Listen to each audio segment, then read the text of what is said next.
Hello guys, and welcome to another episode of CC for Cobra Commander, because I still have not thought of a title for this. Maybe I'll call it American Imports or Toys from America or something like that, but at the moment it's just still going to be called just CC for maybe Cobra's Corner. Like I say, I haven't really decided yet. Either way, we won't be looking at a Transformer this week. Or today, whatever, we shall be having a look at a Sigma 6 toy, specifically one from the very end of the line. I didn't like the TV show. The TV show I thought was really DOS. It was awful. It was terrible stuff. But I think these toys are perhaps my favourite of all of the G.I. Joe stuff that have came out. I think they're very cool.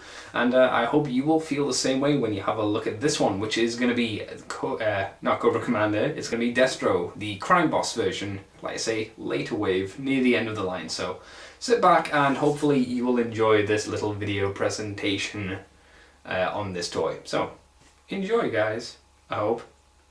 Yo guys, this ain't yo mama's Destro, this is the crime boss Destro. And if you hadn't guessed, it is from the Sigma 6 line of G.I. Joe.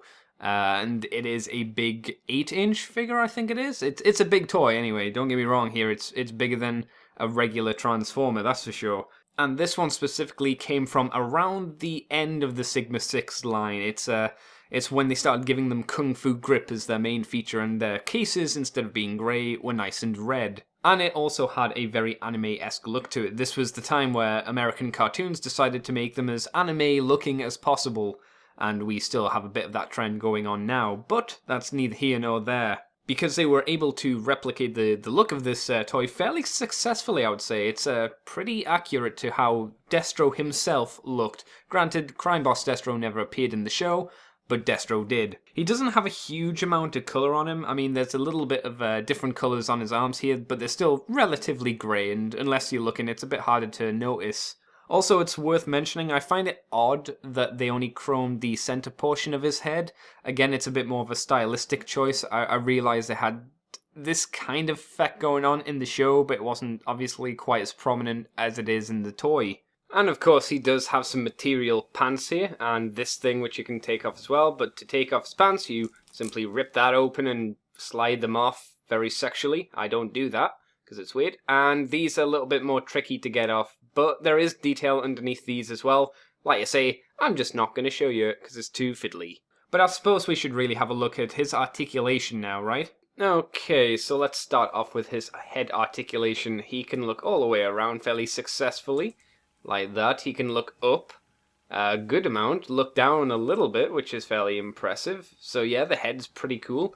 The arms move out this far, and they are on a little bit of a ratchety joint here, so they do click a little bit, but it doesn't hinder it much. The elbow joint here is where it gets his twist, which is a shame. It's not a bicep joint, it's just here.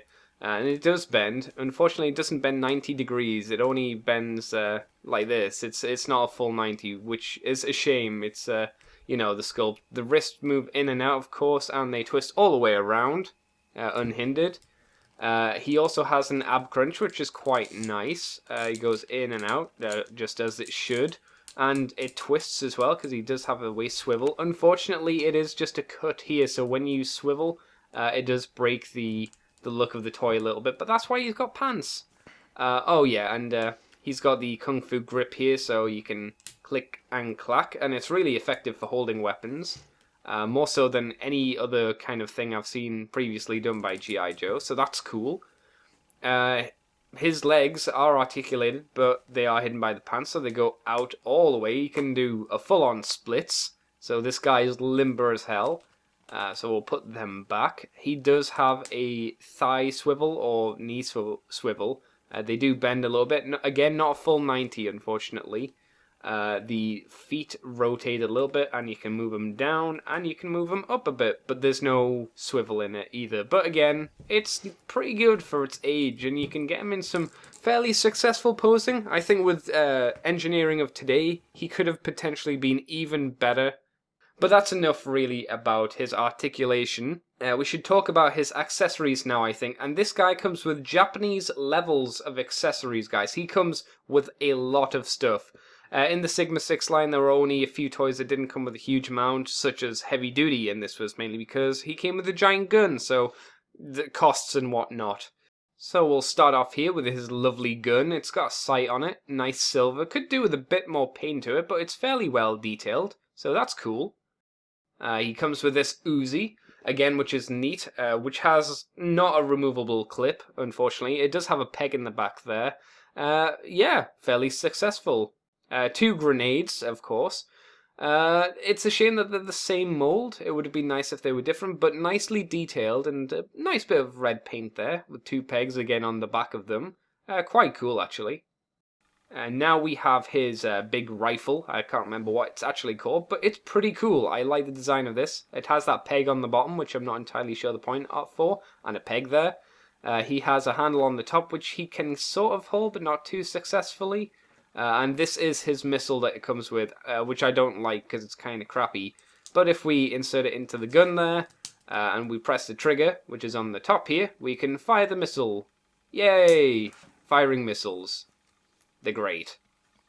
He also has this gas mask, which is kind of cool. It's got nice detail on. Maybe could have done with a bit more paint apps, but for what it is, it's nice. It's got these stretchy stretchy bands on. So it goes on his head fairly successfully as well. Now this is the cool stuff. He comes with some gold bricks. And, you know, they're cool. It does have a 20 on. You may or may not be able to make that out, but it's a cool bit of detail there. You get 4 of these, so we just show you to prove it. 4 golden bricks, which is pretty cool. He also comes with some wads of cash, and these again are nicely detailed. Could have done with a black wash to pick out the detail, but it's a wad of hundreds, which is again pretty awesome. And he comes with 4 of these as well. As I'll show you, here are all of the 4. So that's great as well. You may wonder to yourself, what's he going to do with all this money? Well, he has this safety deposit box, which has a nice bit of number detailing on there and this weird crack here. And a little bit of a weird texture there, but that's because when you open it up like this, that's the reason it's got a weird texture on the bottom. And you can place a load of this stuff in. This is the way I prefer to maximize its space. Put 2 in the top there, 2 wads of cash and 1 at the bottom. Then you slide it in nicely, and yeah, he's got this nice chunk of change which he can carry around. And this is pretty much all that you're left with. 2 wads of cash and a gold brick, which ain't bad. And finally, his big accessory here is his carrying case with the Kung Fu grip on the front there and this nice red detailing. Has a handle on the sides here, so he can hold it if you wish it to. But you may have wondered, what will you do with all those extra pieces that you may have lying around? Well, open this up. I've left this bit of plastic in, you can take it out. But you get all the stuff you don't want, plop it in, just like that, and let's just put everything in, because why not? I'll prove to you that everything he has can go in this one case. Easily, I might add. And there you go. That's all of his accessories in that one container. That's awesome. Some of you may have noticed that Destro has some ports on his back and other parts of his body. Well, this is simply because I mentioned that some of the weapons had pegs on them. And if we get the Uzi here, which has a peg on, you can see that you simply peg these onto his back. The top one here is not very effective, as this grenade will just fall out like that. It's not a great one, unfortunately. The rest of them hold everything on fairly well. The rifle can go in the back there. It's probably the best one that can, but the rest of them don't hold desperately well. But you can get 2 grenades if you want and plop them in his back like so, or any other combination of weapons that you choose. It's really entirely up to you. But let's have a look at what happens when we get all of his accessories and put them on him at one time, shall we? And here we go, a fully tooled up Destro, and he's looking badass. So what I did here was I put the gun and the grenades on the front here on his pants and in one of the ports on his chest. I obviously gave him his carrying case, which holds the wads of cash and gold, which I mentioned before. On his back, I put the Uzi and the rifle in this style because I think it looks the best this way on him. He's obviously wearing his gas mask because he looks really cool with it on, I think. He had a spare wad of cash, so I thought, well, put it in his Kung Fu grip hand, so he's like, yeah, I love me some money. And that basically means that all we have left is the missile, which I hate. As I mentioned, 1 wad of cash and 1 gold brick. And that's literally all you have left. And what can you do? Use your container, way!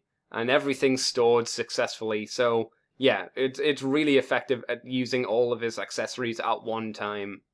The question now is, should you buy this figure? I would say yes, but only if you can get a hold of him fairly easily, because he will be a little bit more expensive because he was in the later run of the Sigma 6 line, meaning he will be a bit more expensive. But I think he's really worth it. I think a lot of these Sigma 6 toys are worth it, though. Cool accessories, easy to play with, great style to them, look very different from the rest of the G.I. Joe figures you're likely to buy. But like I say, a little bit more expensive because how difficult they are to come by, it seems. Anyway, guys, if you liked this Sigma 6 video, please ask me to do more. If you didn't like it, well, I guess you won't see any more of them, potentially, unless I feel the urge to do them. Anyway, guys, thank you for watching this video, and I will see you next time for something Japanese related, I'm sure. Catch you later, peoples.